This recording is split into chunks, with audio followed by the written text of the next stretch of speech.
আজকে সবাই একত্রিত হয়েছি এর অন্যতম কারণ হচ্ছে নিরাপদ ক্যাম্পাস।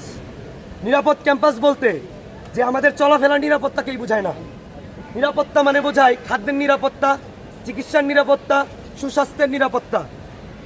ঢাকা বিশ্ববিদ্যালয় ক্যাম্পাসে ছাত্রলীগ আমলে হলগুলোতে, ক্যান্টিনগুলোতে যে ধরনের খাবার ছিল এখনো সেই ধরনের খাবার বিদ্যমান। বাংলাদেশে গণতান্ত্রিক সরকার প্রতিষ্ঠিত হয়েছে, কিন্তু ঢাকা বিশ্ববিদ্যালয় প্রশাসন এখনো এই ক্যাম্পাসের বিভিন্ন সমস্যার সমাধানে তারা খুব বেশি উগ্রদীপ হচ্ছে না। আমরা শিক্ষার্থীদের পক্ষ থেকে দাবি জানাতে চাই, অতি দ্রুত শিক্ষার্থীদের চলাফেরার নিরাপত্তা সহকারে খাদ্যের নিরাপত্তা এবং সুচিকিৎসা যেন শিক্ষার্থীরা খুব পায়, এজন্য ঢাকা বিশ্ববিদ্যালয় প্রশাসনকে আমরা অনুরোধ জানাই। আমরা ছাত্র রাজনীতি করি, ছাত্রছাত্রীদের ভালোত্বই আমাদের কাছে সর্বাগ্রে। দেশে বিএনপি সরকার গণতান্ত্রিকভাবে নির্বাচিত হয়েছে।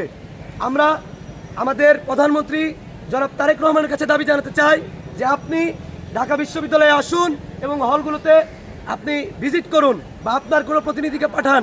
দেখুন ঢাকা বিশ্ববিদ্যালয়ের শিক্ষার্থীরা যে খাবার খায়, এই খাবার কোনো মানুষ খেয়ে সুস্থ থাকতে পারবে না।